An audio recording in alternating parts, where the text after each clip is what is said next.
I was thinking that a practice that I do of being aware, or awareness watching awareness, um, would be like samyama on Purusha. And so what I noticed the other day, usually after I do your meditation, then I do the being aware of being aware.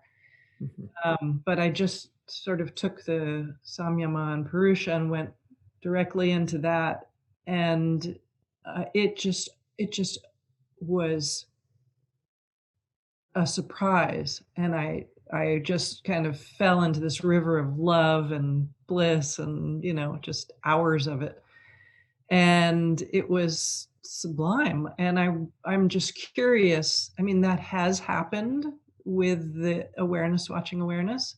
Um, but I wondered if there was a distinction or not. And you started touching on them, and I've heard you say it before. I just have to integrate that information, about the Buddhi versus Purusha, and those subtleties, and finding, yeah, what's what in there. So,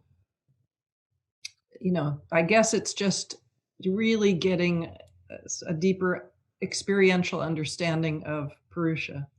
Mhm. And I'm not really even sure what the question is. Okay. So Does it first, differ from pardon me? does it differ from awareness watching awareness? Or is that what that is? Yeah, awareness watching awareness is kind of a mindfulness your technique in a way. You're being mindful of awareness. You're aware. So Mhm. it is in the category you could say of meditation or mindfulness. It's a style of meditation. And yet it's not exactly samyama. So when you start to do samyama on the that on Purusha, and implicit in samyama on Purusha is the samyama on the distinction between Buddhi and Purusha, Mm. because you have to start to make that fine discrimination between Buddhi, which is like a mirror or a crystal, which is at once getting the reflection of the sense objects in our experience, Mm. and it's also getting the reflection of that Purusha, which is silent, eternal awareness. So the silent, eternal awareness of Purusha is what makes Buddhi appear sentient in itself. But in actuality, it's just an object to Purusha. It's an object. The subject is Purusha. Through samyama on that relationship between Buddhi and Purusha, you start to recognize more clearly, you have a conceptual recognition, and it's subtle. It's not like just a thought or figuring it out. You're at a deep state of meditation and you have that subtle recognition of that distinction between Buddhi and Purusha. And then that's samyama on Purusha, and you see that it's separate. So you get that experience. And then what's interesting is that you described that you had this love and this feeling of kind of divinity, just this beautiful, sweet feeling of divinity and love. So, what is the result of samyama on Purusha?